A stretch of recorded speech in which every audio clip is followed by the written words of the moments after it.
6 psychological tricks that control your decisions.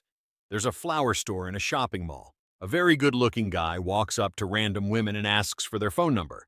Most say no. But in front of this particular store, something changes. Women start saying yes. Can you guess what type of store it was? A flower store. Flowers are related to romance, and it subconsciously impacted their behavior.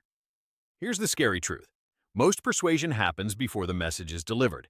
What comes before your decision controls your decision.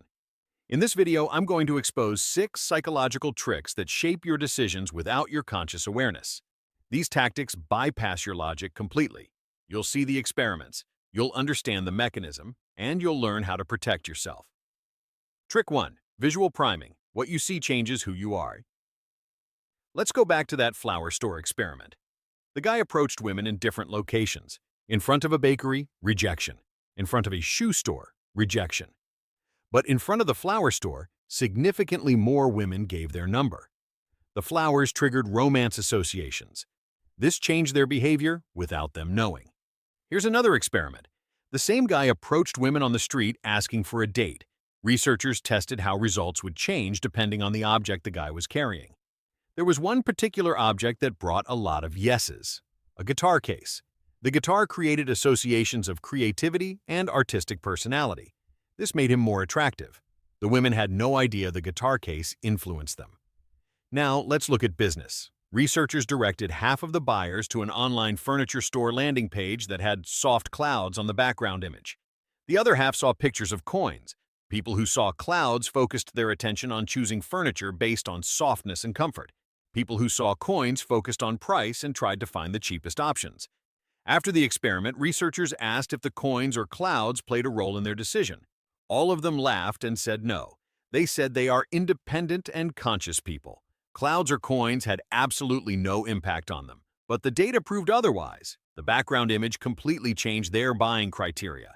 This is visual priming. What you see before making a decision changes how you make that decision. The participants all denied being influenced. This proves these tricks bypass conscious awareness. Your brain processes these visual cues automatically. You feel like you're in control. You're not. Trick 2. Numerical anchoring. The million-dollar trick. A salesperson was failing to sell his $75,000 product. Whenever he would mention the price, many clients would try to negotiate. When they couldn't get the lower price they wanted, they would just walk away. This way, the salesperson would lose a lot of clients. Then he made a small change. During his presentation, before mentioning the price, he would jokingly say, "Well, obviously, I can't charge you $1 million for this product." Whenever he mentioned this sentence, almost no one tried to negotiate the price or complained that $75,000 was a lot of money. Why? Because $75,000 seemed quite a small amount compared to $1 million. I absolutely agree with you that jokingly mentioning $1 million has nothing to do with the $75,000 product. It shouldn't change people's behavior. But that's not the reality. The reality is that subconsciously it impacted people's perception of the price. This is numerical anchoring. Your subconscious mind uses the first number as a reference point. It doesn't matter if the number is absurd. It doesn't matter if the number is a joke. Your brain compares automatically. The first number becomes the anchor. Everything after that gets measured against the anchor. Here's the real application. Always establish a higher anchor before revealing your actual ask. If you want a $10,000 raise, mention that similar positions at other companies pay $15,000 more. If you're selling a service for $5,000, reference the $20,000 version first. The absurdity doesn't matter. Your brain compares automatically. Trick 3. Identity shifting. Turning people into who you need. Marketers wanted customers to test a new energy drink to give them feedback. Many people didn't agree. The product was new, and this created resistance. So marketers tried another tactic. Before making the request, they asked people if they considered themselves to be adventurous people. Many of them said yes, they were adventurous. Then, when they were offered to try out the new energy drink, they agreed. Here's the mechanism. When you label someone, they temporarily become that person. You asked if they're adventurous. They said yes. Now they have to act adventurous. Trying the new drink becomes proof of their adventurous identity. They can't say no without contradicting themselves. I experienced this personally. I was meeting with a banker. We ended up talking about investment products they were offering. He described a few products, but none of them got my attention. I was half listening and half thinking about when I was going to leave. But then, before describing the next product, he said something that made me wake up and lean forward. He said, "The next product I'm going to talk about is the one that I would recommend even to my mother to invest in." As soon as I heard this sentence, I felt strong trust towards him and the product. He activated one of the most powerful persuasion principles that Robert Cialdini calls unity. Unity refers to a shared identity that both the influencer and the person being influenced are part of. The idea that we share an identity with someone else causes us to want to say yes to them to a much greater extent than to someone who's outside that unit. Trick 4. Attention direction. Controlling focus controls decisions. Here's the core concept of persuasion. What comes before the message determines how it's received. You can change how people think by directing their attention to specific qualities right before you need those qualities activated. Researchers put a picture of a thinking man in the corner of the screen while people did a task. The people became more analytical and made fewer mistakes. Another group saw a picture of a person winning a race. They produced more. It positively affected their results. The picture activated the quality the researchers wanted. This is the principle. Direct attention to qualities you want activated. If you need someone to be helpful, show them examples of helpfulness first. If you need fairness, remind them of times they were fair. If you need romance, put them near flowers. If you need analytical thinking, show them images of thinking. Now, let's see how you can apply this in real life. Decorate your environment according to your goals. When my goal was to make $10,000 per month, I went on Amazon and bought a fake $10,000 stack and put it on my desk to remind me of my goal. When I wanted to invest more, I printed out a phrase that said, "Make money work for you," framed it as a picture, and put it on my desk. You can also do small things. Change the background picture on your phone or computer. Listen to different types of music according to the type of work you're doing. If the task requires you to be highly focused, just search music for focus and listen to it while working on that task. Before I start writing scripts, I always watch a video from my favorite creator. I like his videos because they're high quality and he can explain complex topics in a very simple way. Just passively playing some of his videos before I start writing puts me into the right mindset where I'm also focused on quality and simplicity. This is attention direction applied to yourself. Trick 5. Strategic timing. When you ask matters more than what you ask. Let's say you want to ask for a salary raise at work. Most people just schedule a meeting and ask. This is a mistake.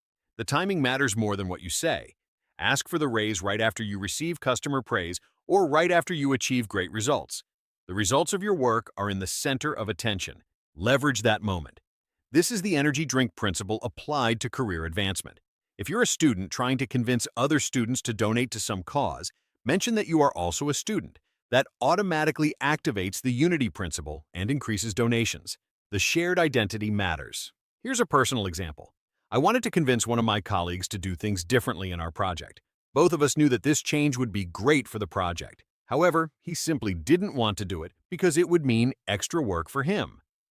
We had a few other arguments in previous days, so he was in a mindset where he would just disagree with whatever I suggested. After 2 failed attempts to convince him, I tried a tactic from this book, and it worked. Before I opened the topic, I said, "Do you remember 3 months ago you suggested a change that I disagreed with, but since it was for the benefit of the project, I agreed to do it?" He said yes. I said, "Okay, today thanks to that change you suggested, we have great improvements in our project. At the time I was against it, but I agreed to what you suggested because it was best for the project. It wasn't about you nor about me, it was about what is best for the project. Now today I'm asking you for a change and we both know that it's the best thing for the project. So what do you say we both put our egos aside and implement the change I'm suggesting?" He thought a little bit and said yes. The reason this worked was that I shifted his mindset from arguing to doing what was best for the project. Before delivering the message, remind them of past situations where they did the right thing. This brings them into a cooperative mindset instead of a defensive mindset. Define what mindset you need: fair, romantic, honest, cooperative. Then trigger it first. Trick 6. Reciprocity setup. The small favor trap. A friend or colleague might mention a small favor they did for you before they ask for a big favor. Mentioning the small favor will put you in a mindset where you will feel a strong urge to help them back. Helping others who helped us is deeply coded into our DNA. It's very hard to fight against it. If the favor they ask is equal to the favor they did for us, then all is good. But sometimes they use their small favor as bait to get you to agree to something much larger. This is the reciprocity setup. The small favor creates psychological debt. You feel obligated to return the favor. They cash in that obligation for something worth far more. Here's how to protect yourself. In these situations, don't give an answer right away. Take your time. Tell them that you'll think about it and let them know your decision.